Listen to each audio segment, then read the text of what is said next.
오늘은 우리가 멜리데 섬이라고 하는 이 섬에서 살고 있었던 이 토인들이 어떻게 구원함을 얻었는가 하는 것을 보면서 하나님의 이 섬세한 손길들을 살펴보고 그 가운데서 은혜를 나누고자 합니다. 사도 바울과 275인은 구사일생으로 이 멜리데 섬이라고 하는 작은 섬에 상륙을 하게 됩니다. 그런데 우리가 이 성경을 쭉 읽어가다 보면 뭐 특별할 것이 없어서 이 사도행전 28장 뭐 대충 후딱 이렇게 넘어갑니다. 넘어가면서 느끼는 것은 여기 참 하나님의 이 능력이 참 대단하구나. 바울로 통해서 갖가지 질병도 치료해 주시고 또 그래서 그 절박한 상황에서 죽어가다가 겨우 이렇게 파선 속에서 배가 파선해 가는 속에서 그 섬에 갔었지만 3개월이라고 하는 기간 동안에 후하게 대접도 받고 또 떠나갈 때에도 양식도 또 올려주면서 왜 배에 먹을 음식들이 있어야 되잖아요. 한 사람 두 사람이 있는 게 아니고 276인이거든요. 이들이 또 많은 시간 동안을 또 배를 타고 가야 되니까 그걸 또 올려주고 이렇게 했다. 참 은혜다. 이렇게 하고 우리가 쉽게 생각하고 넘어갑니다. 그런데 우리는 이 말씀 속에서 오늘 우리가 살펴보고자 하는 것은 하나님의 예정과 섭리 그 속에서 얻게 되는 구원이라고 하는 이러한 것에 대해서 우리가 한번 살펴보고자 하는 것입니다. 할렐루야. 우리가 신앙생활이 좀 약하고 힘이 없고 담대히 하나님을 의뢰해서 살지 못하고 마치 세상과 하나님께로 이 양다리를 걸쳐 놓고 사는 것 같은, 어떻게 보면은 세상 사람 같고 어떻게 보면은 하나님의 사람들 같고 이렇게 살아가는 많은 기독교인들이 있는데 왜 이러느냐? 왜 담대히 자기 하나님을 의뢰하지 못하고 왜 담대히 주와 복음을 위해서 헌신하여 살지 못하는가? 이유는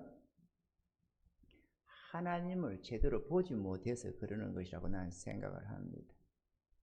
여러분, 우리가 예배를 드리는데 이 예배 속에 만약에 부활의 주님이 딱 앉아서 딱 계신다면 교인들이 이리 빼먹고 저리 빼먹고 하겠어요?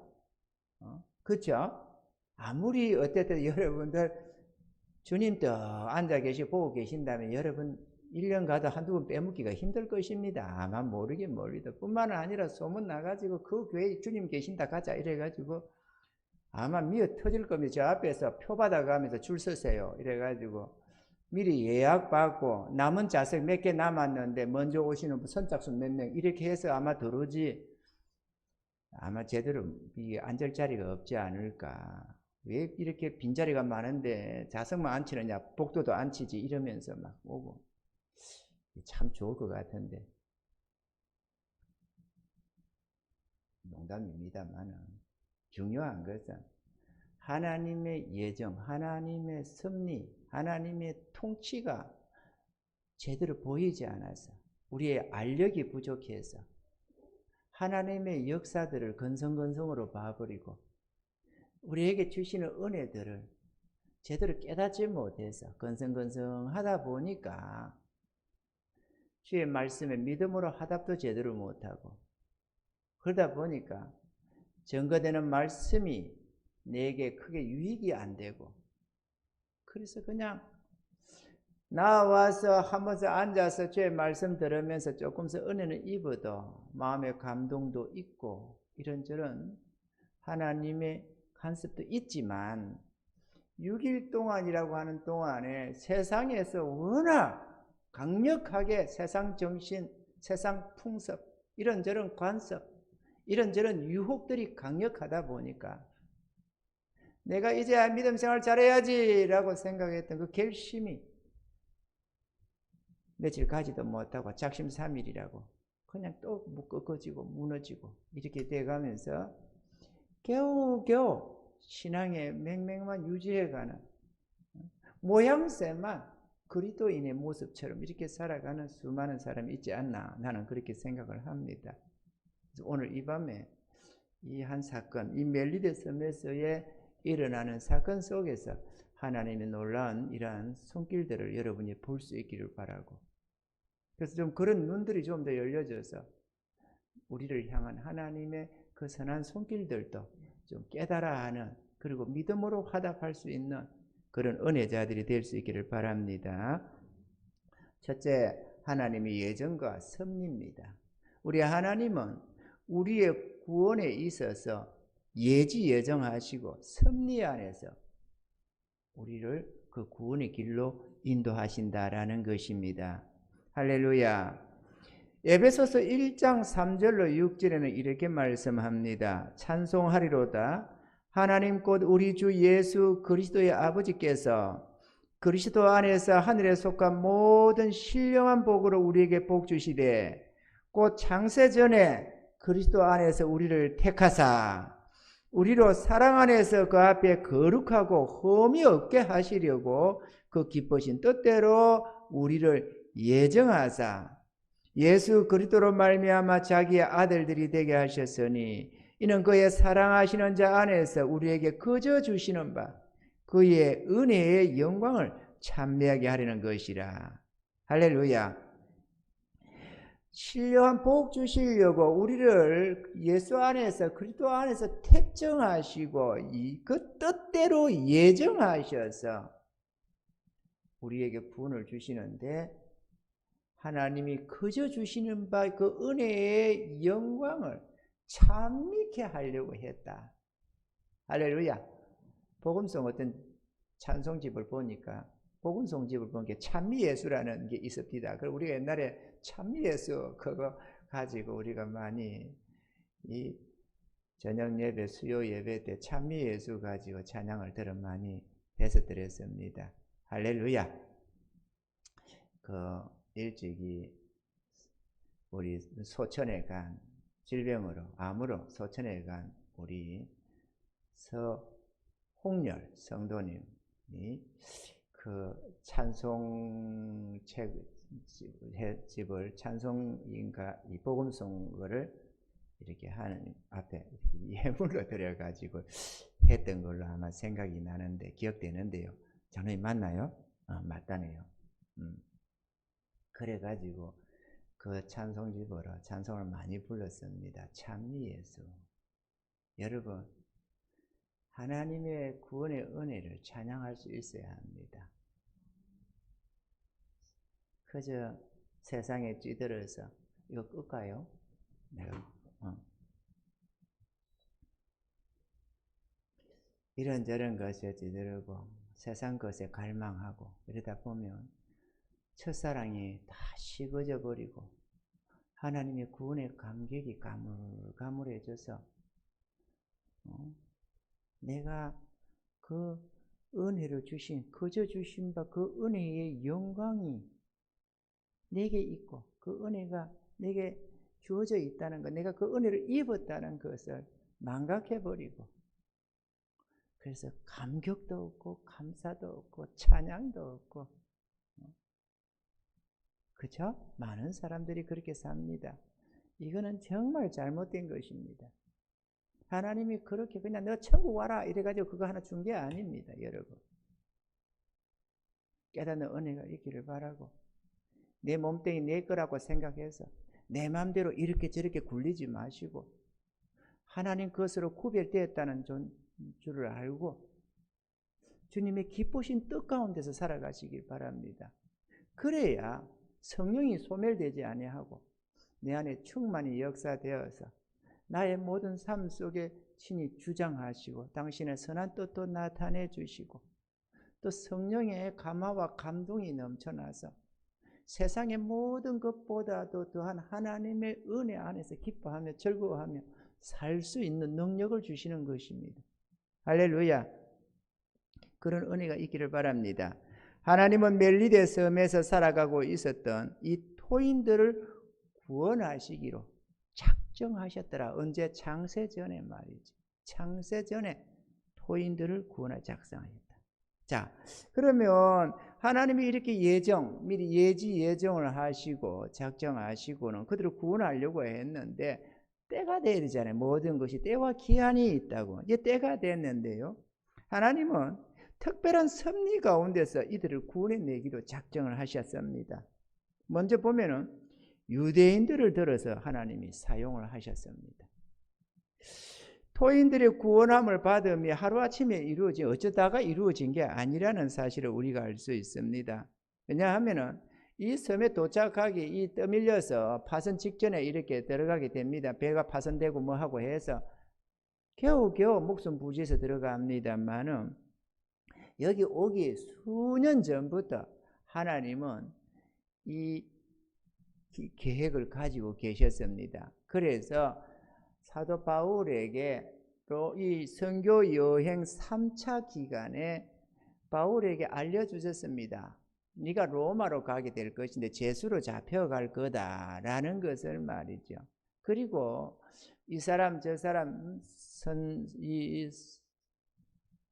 선지자들을 통해서 이 임자가 이렇게 포박되어서 잡혀갈 거라는 것도 보여주고 이래저래 하면서 많은 제자들이 주의 백성들이 바울을 말렸습니다. 예루살렘으로 가지 마시라고 말이죠. 근데 바울이 너 이거 어찌하여 울어서 내 마음을 상하게 하느냐 라고 하면서 나는 이 복음을 위해서라면 죽을 것도 각오했다 라고 하면서 가는 그 바울을 어쩌지 못하고 놔주는 것을 볼 수 있습니다. 그래서 무릎 꿇고 기도하고 울면서 작별을 하고 이런 모습, 다시는 얼굴을 다시 보지 못하리라고 하는 그런 말을 들으면서 슬퍼하며 안타까워하는 그런 바울로 인해서 은혜 있고 구원받은 많은 사람들이 바울을 위해서 바울 때문에 가슴 아파하며 하는 모습들을 볼 수가 있습니다. 그런데 그런 속에서 예루살렘으로 잡혀가게 되고 예루살렘에서 유대인들의 강계로 계략으로 바울을 죽이겠다고 그들이 악심을 품고 작전을 짜고 이렇게 합니다. 40여 명이 우리가 바울을 죽이기 전에는 물도 안 먹고 떡도 안 먹겠다. 아무것도 시금 전폐하고 내 저놈 죽이기 전에 나는 절대로 안 먹는다. 내 굶어 죽으면 죽었지 저놈 죽이고 말 거다. 이런 식으로 말이지. 이러한 강팍한 마음도 가만히 보면 하나님의 작정 속에 있더라는 것입니다. 아멘이죠. 이스라엘이 애굽에서 출애굽할 때에도 바로의 마음을 강팍해 하신 이가 하나님이시라고 하잖아요. 그 속에서 이스라엘 백성들 자기 자녀 자기 백성들로 하여금 하나님의 권능을 보게 하고 또 세상 사람들도 하나님의 그 능력을 복도하게 하기 위해서 그렇게 10번씩이나 약속을 어겨가면서 이렇게 할 수밖에 없도록 바로를 강팍하게 하셨다고 하시다 하나님께서 이 유대인들을 들어서도 그렇게 강팍하게 해가지고 어쩔 수 없이 제수의 신분으로 로마로 가도록 그렇게 몰아갔던 하나님이셨다는 것입니다. 아멘이죠? 그걸 누가 그렇게 바울이 예루살렘에 올라가면 포로돼 잡힐 것이라는 것도 보여주시고 로마로 잡혀갈 거라는 것도 보여주시고 하시니까 누구냐? 성령님이 보여주셨다는 것입니다. 그러면 성령님이 너 그걸 가다 보면은 그럴 수밖에 없어. 내 뜻하고는 상관이 없는데 글쎄 그 유대인들이 강팍해가지고 너를 그렇게 어쩔 수 없이 그렇게 또 되고 벨릭스나 베스도 총독이 또 이유 없이 너를 잡아놨다가 그렇게 해서 내 억울하게 좀 당할 거다. 그러지만은 내가 그거 미리 알려주니까 참고 있어. 이런 내용이 아니잖아요. 하나님 당신이 작정하시고 지금 하고 계시는 것 아니에요. 이해가 되시면 하면 우연히 될 건데 나도 그 개입이 안 된다. 나도 어쩔 수 없더라. 저들이 워낙 저래 강박해가지고 그런데 네가 좀 참고 견디라. 이 얘기가 아니잖아요. 여러분 이해가 되시죠? 하나님의 손길을 말이죠. 그리고 로마서 23장 11절에 보면은 예루살렘에서 네가 이렇게 대제사장들과 공회 중에서 하나님을 증거한 것처럼 로마에서도 증거하여야 하리라 라고 이렇게 주님이 미리 베스도를 통해서 저 로마형으로 제수로 가이사 황제의 법정으로 보내기 전에 이미 2년도 더 전에 하나님은 바울에게 알게 하셨다는 것입니다. 로마도 갈 것이다. 할렐루야. 이 유대인들이 잡아 죽이겠다고 바울을 죽이겠다 작전을 짜고, 그래서 이 글라우디오 루시아라고 하는 천부장에게 청해서 공회 중으로 다시 좀 불러들이자. 그러면 우리가 숨어 있다가 확 죽여버리게, 이렇게 했는데 이것이 바울의 생질의 기에 들어가고, 조카의 기죠. 조카에게 기에 들려가게 되고, 그 조카가 와서 감옥 속에 있는 바울에게 전해주게 되고, 그것을 천부장 글라우디오 루시아에게 이렇게 전달이 됩니다. 그래서 이거 안 되겠다, 이 제수 죽이겠다. 제수도 그냥 유대인 제수가 아니라 로마의 시민권을 가진 제수 아닙니까? 이거 잘못했다가는 자기도 총독에게나 황제에게 큰 책망이 올 수밖에 없기 때문에 안 되겠다. 이래가지고 밤에 군사들을 대동해서 어디입니까? 이 전장.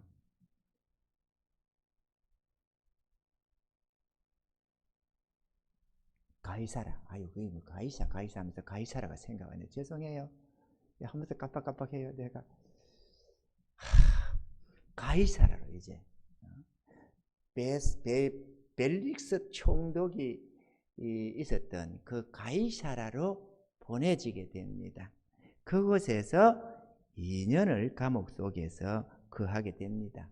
그런데 이 벨릭스 총독이 자기의 그 연임 기간이 끝나니까, 재임 기간이 끝나니까 그냥 풀어주면 될 텐데, 그게 뭐 죄가 있는 것도 아니고 뭣도 아니고 그러면 될 텐데, 웬걸 또 그거를 또 유대인들의 환심을 살 목적으로 또 남겨놓고 갑니다. 그리고 다음 베스도 총독이 부임을 하게 됩니다.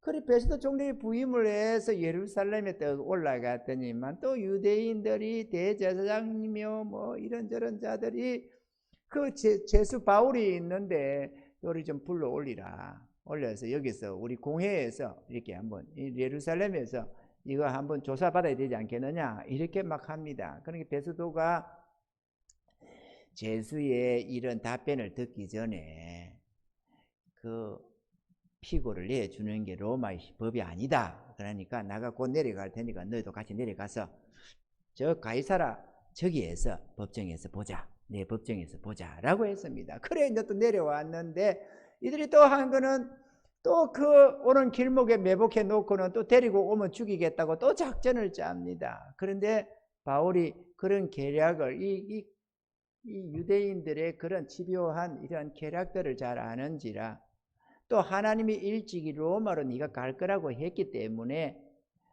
이거는 어쩔 수 없다, 안 갈 수가 없구나 생각해서 내가 로마 가이사에게 호소한다, 가이사에게로 보내달라, 이렇게 했습니다. 그러니까 예루살렘 법정에 안 서고 가이사의 법정에 서겠다라고 했습니다. 그래서 베스도 총독에 의해서 결국은 가이사 황제의 법정으로 보내지게 됩니다. 그죠? 읽어보면 그런 게 있잖아요. 그 다음에 이제 보내는데 하나님은 이 태풍 유라굴로라고 하는 이 태풍을 또 보내십니다. 바람의 길을 작정하시는 하나님이시라고 성경은 기록을 합니다.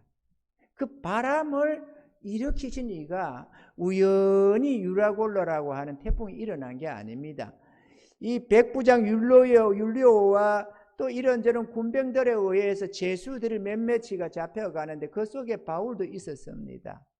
그래서 끌려가게 되는데요, 그레데 섬이라고 하는 이 미항, 그레데 섬에 있는 이 미항이라고, 미자가 아름다운 미자요. 한국어 아름다웠나 봐요. 이 미항이라고 하는 섬에 잠시 머물렀는데요. 그곳에서 하나님이 또 바울에게 보이는 겁니다.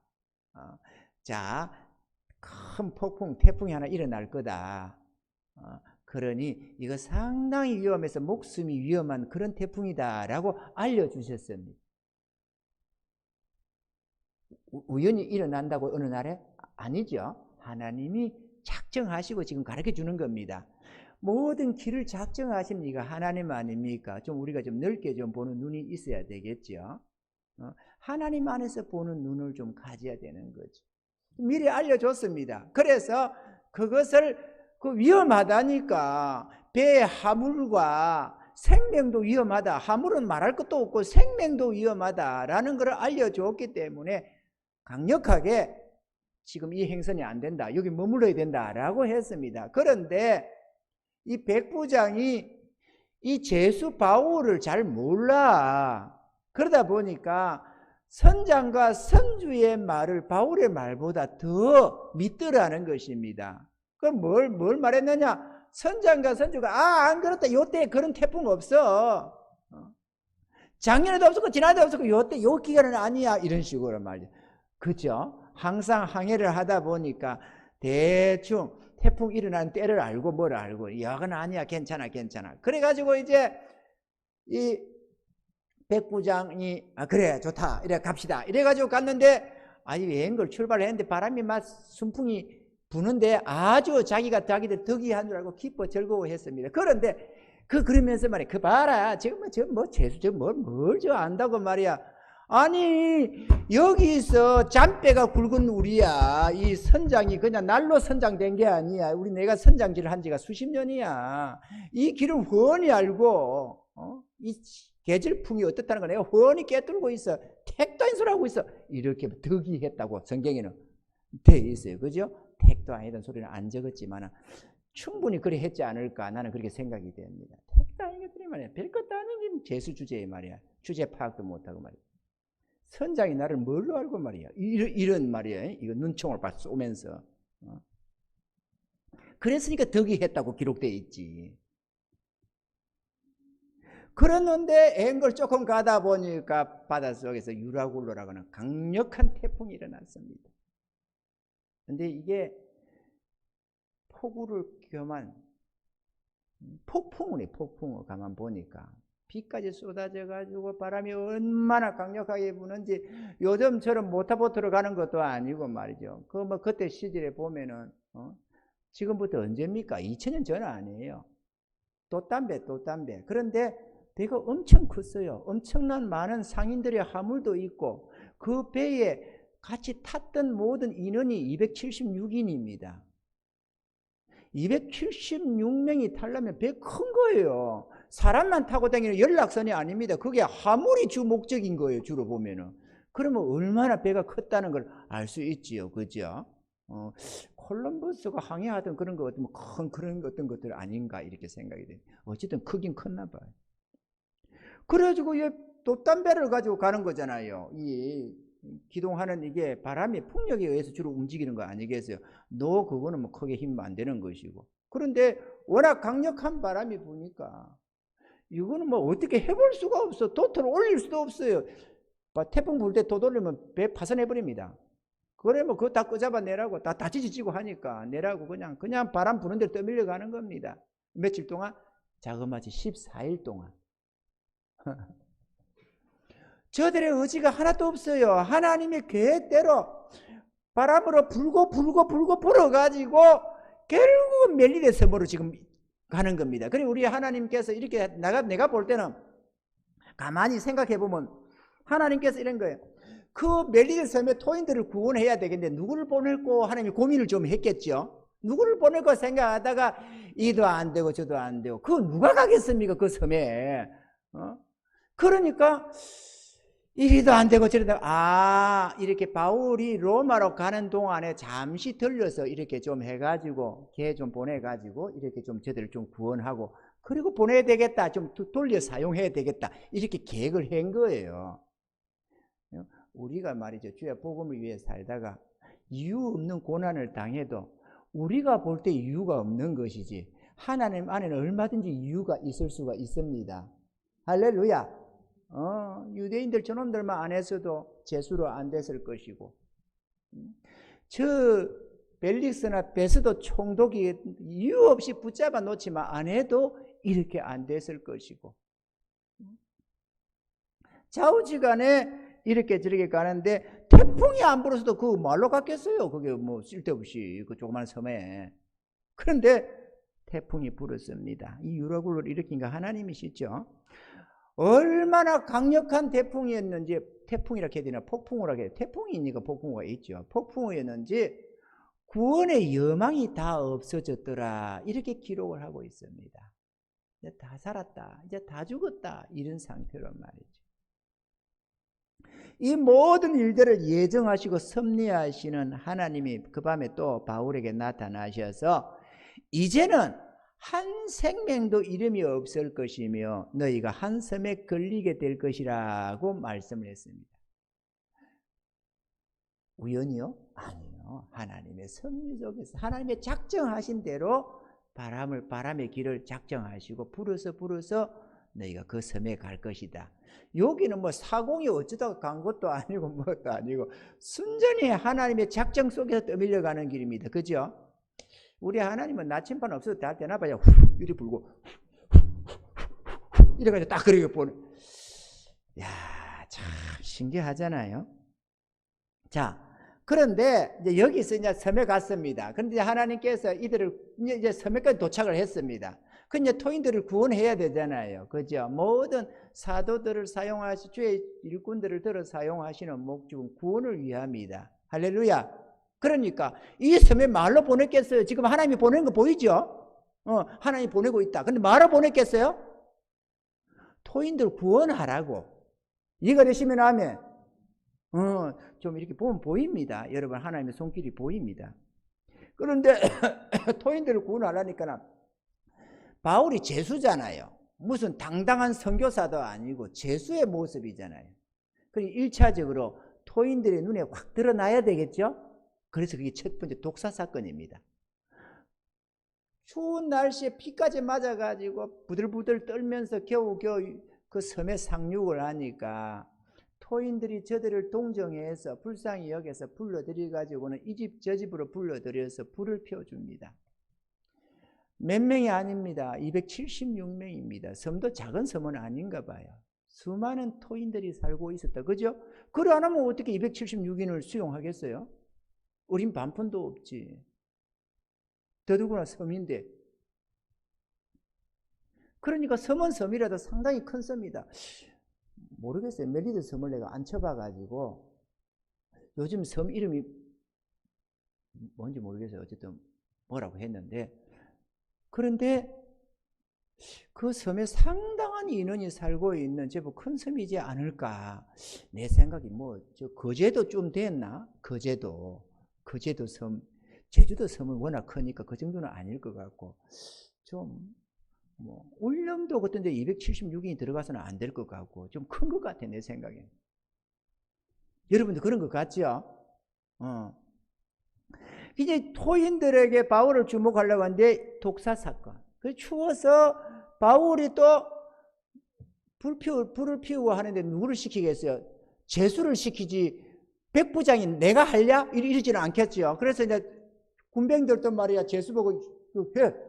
불 피우고 눈을 치떠지 군병이 또 하겠어요? 그럼 별 수 없이 이렇게 하는데 바울이 또 선한 마음에 또 이렇게 나무를 한 줄 잡아가지고 딱 불에 딱 했는데 뜨거우니까 그 속에 독뱀이 하나 숨어 있다가, 독사, 아주 강력한 독사가 하나 있다가 나와서는 딱 본다고 보니까 이 동정해서 보고 있던 토인들이 참 별시는 사람들이 왔다 하고 이런저런 사람 구경하고 보고 있는데 뱀이 그냥 탁 손을 물고 달랑달랑 달려 있는 거야. 부등부등 떨고 꽉 물고 있는 거야. 이런 독뱀들은 한번 물리면 골로 가는 거거든요. 자기들의 경험상에 볼 때. 그래서 이 사람들이 생각을 합니다. 저는 과연 저주받아야 마땅한 죄인이구나. 천벌을 받네, 천벌을 받아. 이 엄청난 이 폭풍 속에서는 살아났는데 공의가 살지 못하게 하는구나. 이러면서 역시 죽을 자는 죽는가 보다. 이러면서 말이야. 선한 것은 선한 대로, 악한 것은 악한 대로 말이야. 이렇게 다 한다고. 그래서 그렇게 생각을 했답니다. 그런데 바울이 탈탈 털어버리니까 뱀은 톡 불에 떨어져서 꿈틀거려 죽어버렸고, 뭐 팅팅 부어오르고 그냥 폭 꼬꾸라져서 피투하고 죽을 줄 아는데 이 멀쩡한 아무렇지도 않게 막 부러워 떨고 오두방정을 떠는 것도 아니고 물렸다고 피를 빨아내고 하는 것도 아니고 멀쩡히 있는 거예요.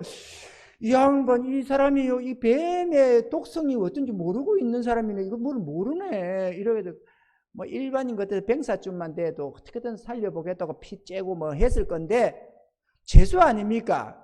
그래가지고 그냥 물건히 보고 있는데 안 죽어. 기다려도. 왜 안 죽었느냐? 성경에 보니까 마가복음 16장 17절 18절에 보니 이런 말씀을 합니다. 믿는 자들에게는 이런 표적이 따르리니 곧 저희가 내 이름으로 귀신을 쫓아내며 새 방언을 말하며 뱀을 집으며 무슨 독을 마실지라도 해를 받지 아니하며 병든 사람에게 손을 얹으면 나으리라 하시더라. 무슨 독을 마실지, 아니 마셔도 안 죽는 해를 안 있는데 물렸다고 해 받겠어요? 저희가요 그 일 하다 보니까 생각나는 게 있어요. 독하면 생각나는 게 있습니다. 내 전도사 시절에 저 남양주 쪽에서 좀 살고 있었어요. 하우스 속에서 잠시 이렇게 거주하면서 하나님의 섭리 속에서 하우스 생활, 가난해서도 있겠지만 어쨌든 하나님의 섭리 속에서, 폭우 속에서 왕숙천이라는 뚝방이 무너지고 물이 침수하는 바람에 어쩔 수 없이 이렇게 저렇게 해가지고 조그맣게 웅크린 하우스 속에서 만 4년을 있으면서 신학 공부를 다 했더랬습니다. 어쨌든 간에 그런데 말이죠. 거기에 우리 옆에 살던 집 옆에 공장이 하나가 들어왔습니다. 공장이 하나 들어왔는데 이게 무엇인가 하면 페인트 이렇게 칠을 하는 그런 공장이었어요. 낮은 칠기 같은 게 아니고 페인트 칠하는 거. 그러니까 그 무슨 페인트를 칠하느냐 하면은 이 전철 같은 밑에 바퀴 같은 뭐 이런데 저런데 막 그 들어가는 쇠며 뭐 그런데 칠하는 거. 칠하는 거. 그래갖고 칠을 해서 불에 구워서 이래 가지고 내보내 주는 거더라고. 그러니까 공장의 기계가 돌아가면서 바람을 빨아들이고 물이 치면은 그 앞에서 이렇게 하대요. 이렇게 칠을 하대요. 이거 핑기는 거 있잖아요. 이렇게 하는 거. 그런데 이게 하면은 이 페인트 이런 독성들이 막 날리잖아요. 그거를 이제 바람이 빨아들이는데 빨아들이면서 그거를 감하기 위해서 물이 이렇게 치는 겁니다. 물이 계속 치면은 그 물 사이를 통과하면서 이제 많이 이렇게 저기 되는 거죠. 감해지는 거죠. 그렇게 해서 하다 보니까 여기 이제 이 물을 날마다 바꾸는 건 아니잖아요. 그것도 그냥 맹물은 아닐 테니까. 어쨌든 간에 그러다 보니까 여기 물이 독성이잖아요. 페인트가 녹아내려 있는, 온갖 화학 약품들이 녹아 있는 그런 거잖아요. 몰랐는데 어느 때쯤부터 먹는 물이, 그 물이 되게 좋았어요. 우리가 앞에 거기다 말뚝을 박아가지고 워낙에 왕숙천 그 물길이 계속 해가지고 삼각주처럼 만들어 놓은 토양인지라 얼마나 비옥한지요. 돌멩이 큰 것도 하나 없어요. 완전 모래 뭐 토사라고 해야 되나 뭐 어쨌든 그런 종류인데요. 무를 심으면 무가 길이가 이렇게 쭉쭉 들어가요. 상치 심으면 상치, 쑥가 심으면 쑥가 얼마나 잘 되는지 몰라요. 그래서 거기에 비닐하우스들이 꽉 차면 엄청 많아 있었어요. 그런데 그거를 물을 그냥 그 밑에 바닥에다가 본다가 보니까 이 하우스 농사 짓는 사람들이 이런 파이프를 앞에다가 뾰족하게 이렇게 해가지고 파이프에 구멍을 이렇게 뚫어가지고 그거를 몇 메다짜리를 땅에다 박아버리는 거예요. 이렇게 쭉 박아놓고 거기다가 호스를 이어가지고 모터포트로 물을 뽑아 올리면은 이런 물이 펑펑펑펑펑 해요. 아니 웅덩이다 하는 것도 아닙니다. 그냥 그거 박아놓고 그따가 이 호수 이어놓고 뽑아 올리는데요. 맑은 물이 펑펑펑펑펑 해요. 여름에 시원하고 겨울에 따뜻하고 얼마나 좋은지 몰라요. 그 당연히 그걸 컨닝해서 나도 하나 박았죠. 우리 집 앞에다가 딱. 물론 집이 내 집도 아니고 하우스 앞에다가 팍 박았죠. 그리고 그 물로 쓰고 있었다는 거 아닙니까? 그런데 어느 때부터 이게 냄새가 나고 물맛도 이상해졌어요. 또 가만히 보다 보니까 이 걸레 같은 게 이게 퍼렇게 변질이 돼요. 퍼렇게 북두개 퍼렇게 이렇게 변질이 돼요. 몰랐습니다.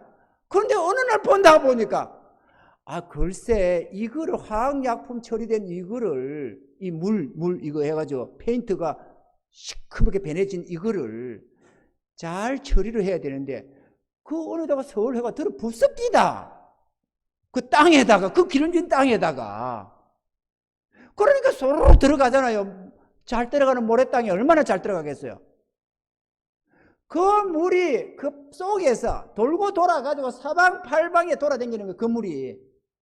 그 아마 그 공장 때문에 그 아마 모르는 농경지 주인들이 손해가 많았을 겁니다. 사방팔방을 돌아다녔을 테니까. 그 물맛이 바뀌고 수건이나 걸레가 변질되는 그것이 저놈들 때문이구나 이걸 알았습니다. 근데 그때쯤에는 우리가 노을 무렵이었거든요. 그래서 그 물을 못 마시고 멀리 가서 마지막에는 차마 그거를 못 먹겠더라고. 보고는 못 먹겠더라고. 그래서 멀리 가서 물을 길어서 좀 몇 두 먹으면서 떠나왔습니다. 내가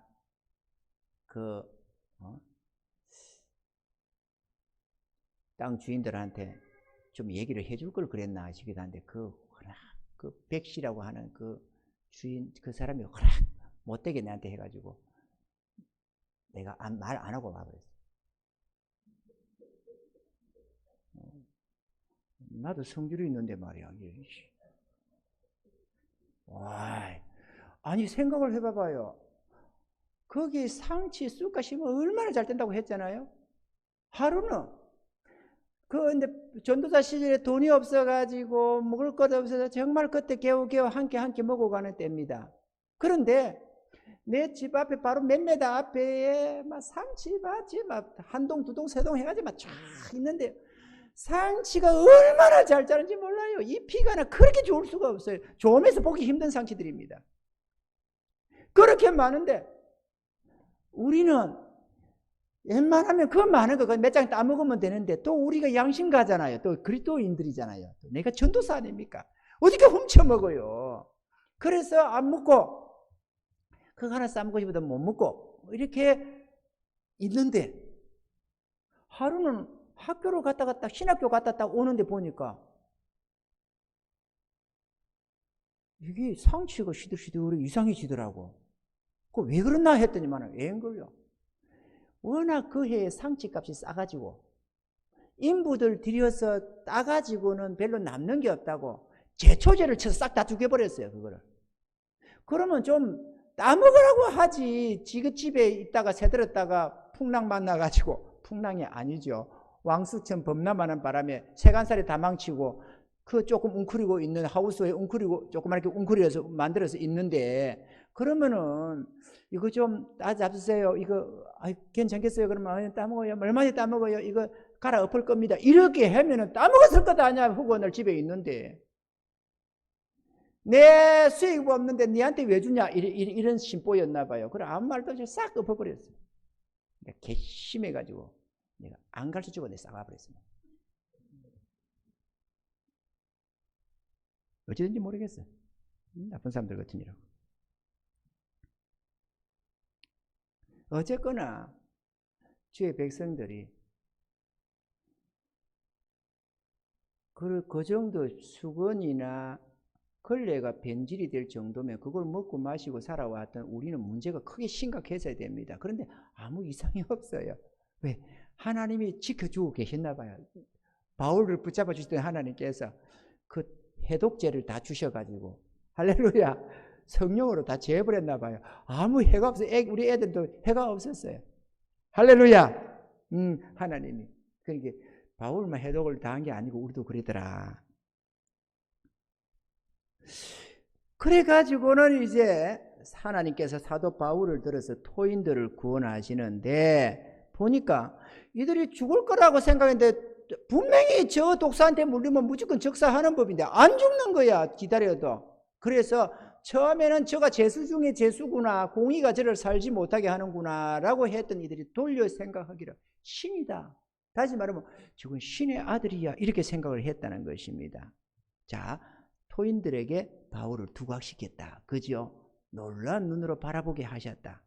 둘째로 사도 바울로 토인들을 구원케 하십니다. 믿음의 조상 아브라함을 복의 근원으로 삼으셔서 세상 만민을 축복하려 하신 하나님이 사도 바울을 이방의 빛으로 삼으시고 그가 가는 곳마다 복음의 빛을 전하게 하셨습니다. 바울에게 주신 하나님의 은사와 능력으로 질병을 치료하게 하시는데요. 먼저 그 섬에 보볼리라고 하는 주장이 있었습니다. 이 주장이 하루 듣다 보니까 동네 사람들이 제일 높은 사람 추장 맞지요? 토인들이 제일 높은 사람 추장.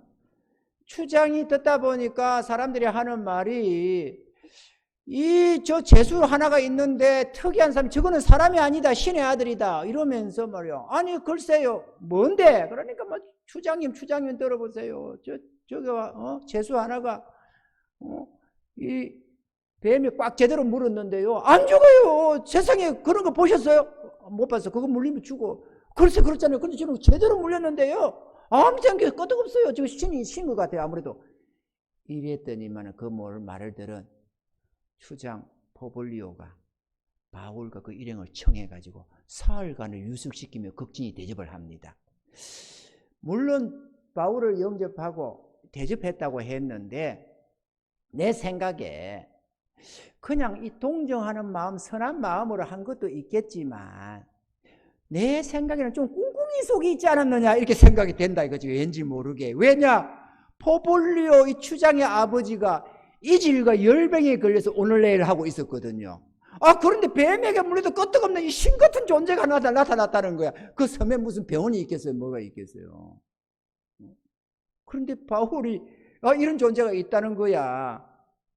그래서 그 사람이 어떤 사람인 것도 볼 겸 뭣도 할 겸 참 놀랍기도 하고 신비롭기도 하고 이래가지고 그냥 데리다가 이렇게 대접을 했더니만 또 바울만이 가는 게 우리가 또 선한 사람들 대접받고 그냥 있습니까? 그죠? 엘리사가 한 내용이 있습니다. 왕하 4장 13절에 보니까 엘리사가 자기 사환 게하시죠. 사환에게 이르되 너는 저에게 이르라. 내가 이같이 우리를 위하여 생각이 주밀하도다. 내가 너를 위하여 어떻게 하랴. 이 수넴 여자가 이 엘리사를 청해가지고 올 때마다 지극정성을 대접하고 하는 걸 보면서 가만히 하루는 자리에 누웠다가 가만히 있어. 엘리사야, 게하시야, 저 수넴 여자가 이렇게 생각이 주밀해서 우리를 대접을 하는데 뭔가 해줄 게 없을까 이렇게 해가지고 하는 장면이 나오죠. 그러니까 아들을 하나 주잖아요. 그죠?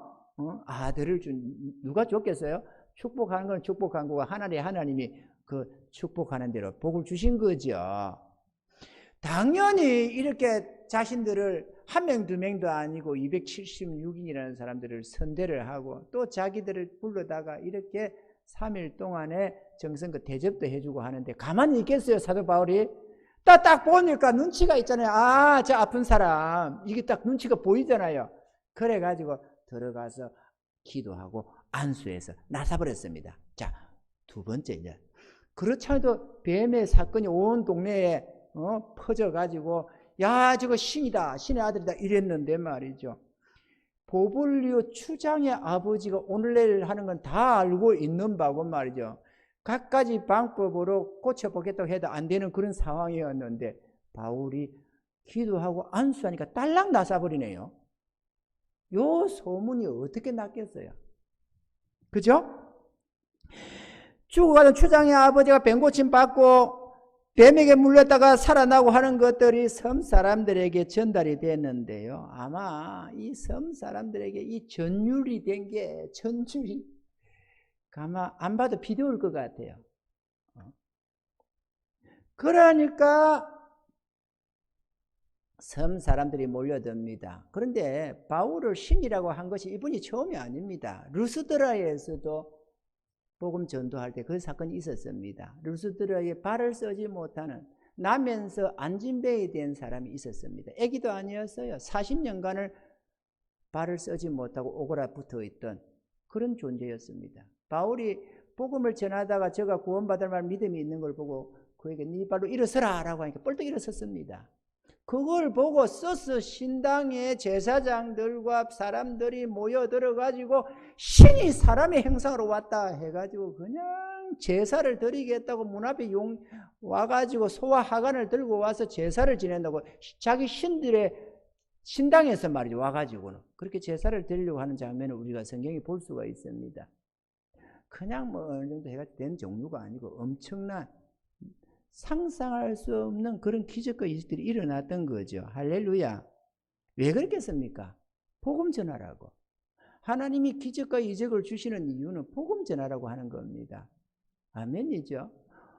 오늘날에 우리나라에도 질병을 치유하고 뭐 안수하고 귀신도 쫓아낸다 뭐 또 한다는 사람들이 많이 있습니다. 그런데 이게 변질이 되어 가지고 그렇게 하나님이 이런저런 은사와 능력을 주시면 복음을 위해서입니다만 많은 사람들이 자기 능력인 채 해가지고 그거를 잘못 사용하고 하다가 망조드는 사람이 너무 많았습니다. 특히나 강력한 이런 은사자들은 죽을 때 결말이 별로 안 좋았어요. 그래가지고 윤신의 권사님입니까? 현신의 권사님. 내가 안 만나봐서 그래요. 현씨였어요? 현정아, 뭐, 이름이 같네. 그, 현신의 권사님. 여러분 들어보셨죠? 옛날부터 하면. 현신의 권사님, 대단한 능력자라고 했잖아요. 은사자. 그 현신의 권사님도 그렇게 신의 은사가 있어서 많은 사람을 치료하고 온 나라 안에 소문이 난 그분도 죽을 때 암으로 돌아가셨어요. 은사 잘 써야 됩니다. 처음에는 그러려고 하는 게 아닌데 사람들이 신적인 존재처럼 떠받칩니다. 와 이렇게 하다 보니까 사람이 교만에 빠져버리는 거예요. 우리가 의지하고 나아갈 건 하나님의 말씀입니다. 말씀이 내 안에 기초가 딱 든든히 세워져야만 그 바탕 위에서 은사든 능력이든 뭔가 역사가 물질이든 뭔가 역사를 돼야 내 영혼이 망하지를 않아요. 말씀의 기초가 단단하지 못하면 물질이 많아도 물질에 넘어져 버립니다. 은사가 주어져도 은사로도 망해버립니다. 사단도 그렇게 멸망시키려고 작정을 합니다. 그러니까 우리는 진리 위에 굳게 서야 합니다. 아멘이죠.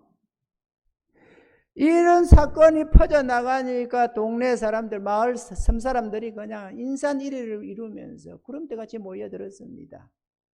질병 치유받겠다고 귀신 들린 자, 질병 걸린 자, 막 각가지의 사람들이 몰려와서 치료함을 받습니다. 그랬더니만 그 섬에 얼마나 큰 희락이 있었는가 알 것 같죠? 빌립의 사건도 있습니다. 사마리아서 이 사도행전 8장 5절로 8절에 보면은 빌립이 사마리아 성에 내려가 그리스도를 백성에게 전파하니 무리가 빌립의 말도 듣고 행하는 표적도 보고 일심으로 그의 말하는 것을 쫓더라. 많은 사람에게 붙었던 더러운 귀신들이 크게 소리를 지르며 나가고 또 많은 중풍병자와 안진뱅이가 나으니 그 성에 큰 기쁨이 있더라. 이렇게 기록하고 있습니다. 여기는 안 그랬었겠어요? 여기도 마찬가지겠죠? 이쯤 되고 보니까 바울을 향한 토인들의 신뢰와 사랑과 그를 향한 이 경외함 하늘을 찌르다 하였고 이 바탕 위에서 전하는 복음으로 모든 섬 사람들이 구원함을 얻게 되고 또 교회를 세우며 그리스도인이 되는 데에는 바울이 이 섬에 머물렀던 3개월이면 충분했다라는 것이죠. 충분히 우리가 이해할 수 있습니다. 성경에는 안 기록되어 있습니다. 그런 걸 세세밀밀하게 다 기록을 하면은 이 성경을 쌀 곳이 없을 것이라고 했던 이 요한복음서 기록 말씀처럼 그걸 어떻게 다 일일이 다 쌌습니까? 다 기록할 수가 없죠. 그러나 안에 충분하게 알 수 있다. 왜? 하나님이 그렇게 하라고 그게 교회를 세우고 많은 영혼을 구원하라고 바울을 돌려서 그리를 보내가지고 로마로 가는 길에 그리를 보내가지고 역부리 그런 역사를 일으켜 주신 하나님이시고 그렇게 하셨으니 당연히 그 목적이 이루어질 수밖에 없는 것이죠. 이해가 되시면 아멘. 창세기 12장 3절에 너를 축복하는 자에게는 내가 복을 내리고 너를 저주하는 자에게는 내가 저주하리니 땅의 모든 족속이 너를 인하여 복을 얻을 것이니라 하시던 하나님께서 과연 복이 근원이라 할 수 있는 이 사도 바울을 보내서 그 멜리데 섬을 축복하셨다라는 것입니다. 할렐루야. 사실 이 모든 일이 일어났던 사건 배후에 우리 하나님의 이런 예정하시고 섭리하심이 분명하게 보여지고 있습니다.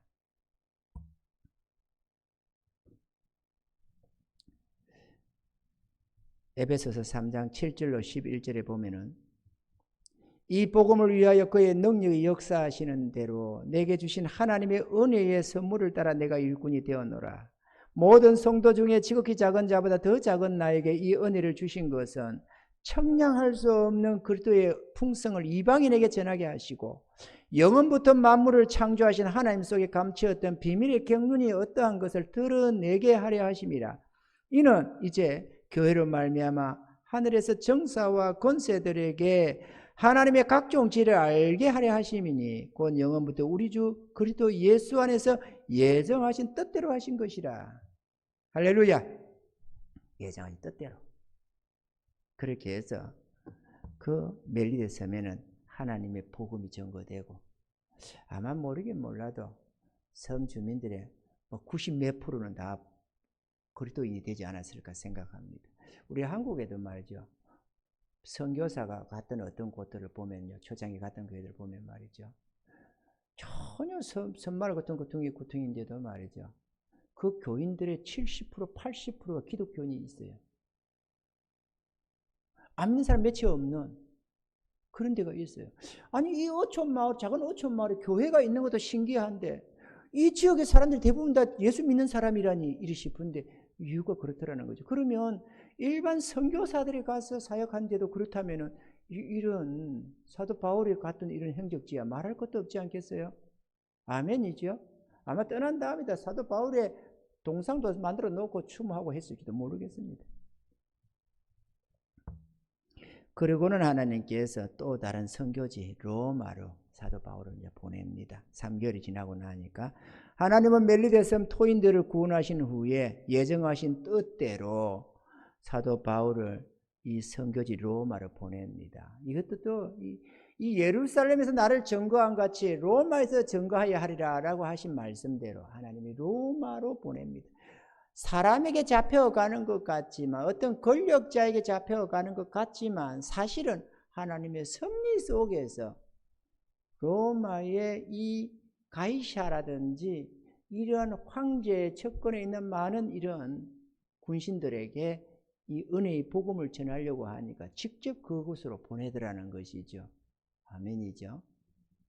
그렇게 해서 얼마 뒤에 로마 황제가 은혜를 잊게 되고 또 로마가 313년에 콘스탄티누스 황제가 밀라노 칙령으로 국교로 기독교를 선언하고 하잖아요. 아멘이죠. 이런 것이 다 있다 이거죠. 이게 그렇게 하려고 하나님이 보냈다라는 것입니다.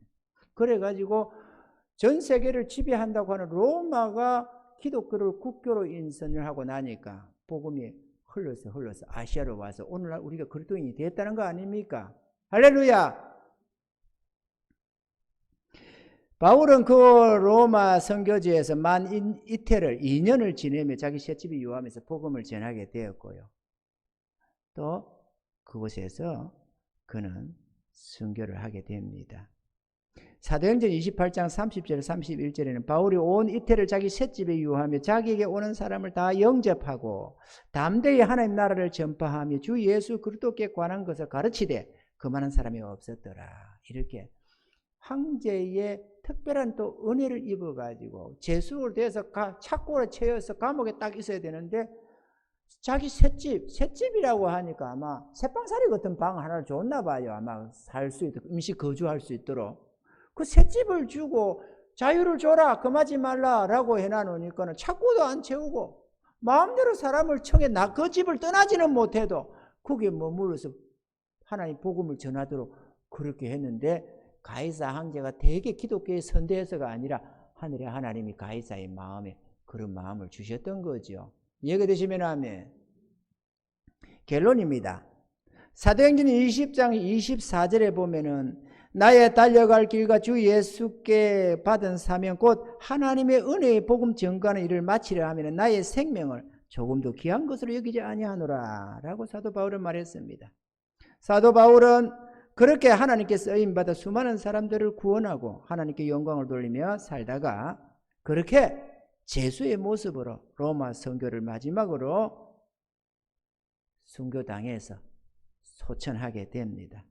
사랑하는 성도 여러분, 우리들이 성경을 읽는 중에 그냥 잠시 지나갈 수 있는 짧은 성경 구절입니다. 그렇지만 이 속에 하나님의 놀라운 예정하심과 섭리하심이 있더라는 것을 우리가 볼 수 있습니다. 우리 또한 우연히 하나님의 은혜 안으로 나온 게 아닙니다. 오늘 이 자리에 앉을 수 있는 것 또한도 하나님의 특별한 간섭이 있고 섭리가 있다는 것을 우리는 인정해야 합니다. 아멘이죠? 특히나 우리 이 배국 교회가 여기서 오게 된 것도 하나님의 예정과 섭리 속에 지시하심 속에서 온 것입니다. 이 우연이 어디에 있습니까? 우연이 있을 수가 없고 우리는 우연 같지만 태풍까지도 임의로 작정하시고 잠잠하라 고요하라 하시면 임의로 모든 만물이 그 지시를 따르게 되는데 하물며 하나님이 교회가 세워지고 하나님이 복음이 전거되고 그 자리에 앉아서 주의 음성을 듣게 되는 우리들이 어떻게 우연히 그게 되겠어요? 아멘이죠? 그래서 우리는 나의 구원이 내가 믿고자 해서 믿어진 게 아니라 하나님의 특별한 간섭하시니까 내 마음에 감화와 감동을 주시고 깨달음 주시고 이런저런 은혜를 주셔서 성령을 부으셔서 내가 주의 백성이 됐다는 것, 구원함을 얻었다는 것을 우리는 알아야 하는 것입니다. 그래서 우리는 그 은혜를 더욱더 깨달아가면서 하나님을 찬미해야 하는 것입니다. 아멘이죠? 가만히 묵상해 보면 사도 바울은 하나님 손에 들려 쓰임받는 지팡이였습니다.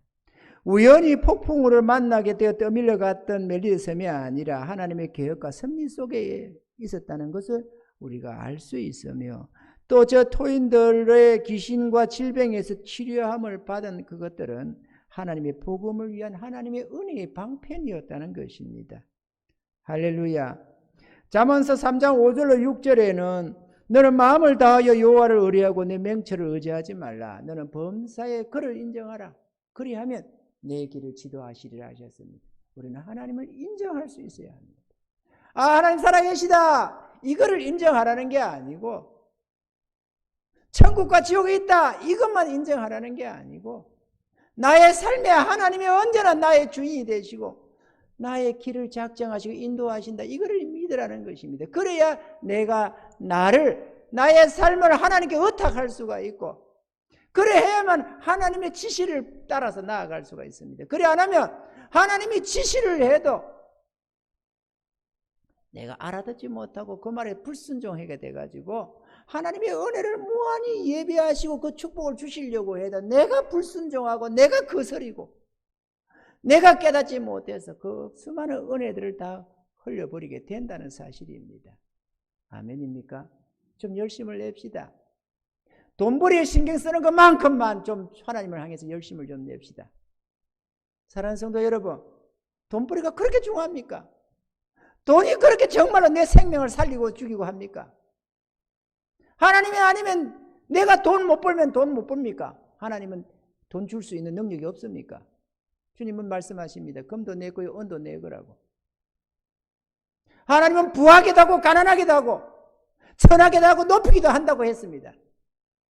우리의 종기가 주님 손에 있고 우리의 평안과 부도가 하나님 손에 있습니다. 내가 아무리 새벽같이 일어나서 밤늦게까지 누워가면 몸부림을 쳐도 하나님이 복을 안 주면 허사가 된다고 성경은 기록을 하고 있습니다. 근데 어떻게 하나님에게 열심을 안 내고 엉뚱한 것에 열심을 냅니까, 여러분? 좀 하나님께 열심을 냅시다. 우리 하나님은 살아계시고 우리를 사랑하셔서 나로 당신의 지팡이처럼 들어 사용하려고 하는 것입니다. 나를 들어서 이루시고자 하는 하나님의 뜻이 있을 것 아닙니까? 사도 바울에게만 뜻을 주시겠어요? 우리에게도 우리를 들어 쓰시려고 하는 뜻이 있지 않겠습니까? 그 뜻을 위해서 하나님 우리를 부르시는 것 아니에요. 그러면 내가 그분께 나를 내어드려야만 나의 선장 자리, 나의 생명의 주관자 자리에 그분으로 내어드려야만 그분이 쓸 것 아니에요. 내가 끊임없이 내 인생 내 거라고 하면 어떻게 합니까? 내 인생이 진짜 내 겁니까? 나를 지으신 이가 따로 있고 나를 구원하시고 피로 값주시고 사신 이가 따로 있는데 어떻게 내 인생이 내 겁니까, 여러분? 이미 주와 함께 십자가에 달려 죽은 인생 아닙니까? 아멘이죠? 옛사람은 이미 죽은 존재 아니에요. 이제 나가 사는 것은 주님을 믿고 따르는 삶 아니겠어요? 그런데 어떻게 해서 끊임없이 내 인생은 내 거라고 고집을 하고 스스로의 욕심을 가지고 인생을 살려고 하십니까, 여러분? 오늘 이 한국 교회를 좀 봐봐요. 얼마나 괴악한 행동을 하고 있는지. 좀 눈을 들고 한번 쳐다봐봐요, 이 한국 교회의 타락한 모습을. 여러분도 그렇게 되고 싶습니까, 여러분? 우리는 그래서는 안 됩니다. 우리 자신을 주 하나님께 의뢰하고 의지하며 살아야 하는 것입니다. 범사의 그를 인정하고 주의 인도하심을 받으며 나아갈 수 있기를 바랍니다. 또한 주와 복음을 위하는 삶이 되셔서 사나 죽으나 그를 위하며 그의 것으로 살아가시는 은혜자들이 다 되시기를 주님 축원합니다.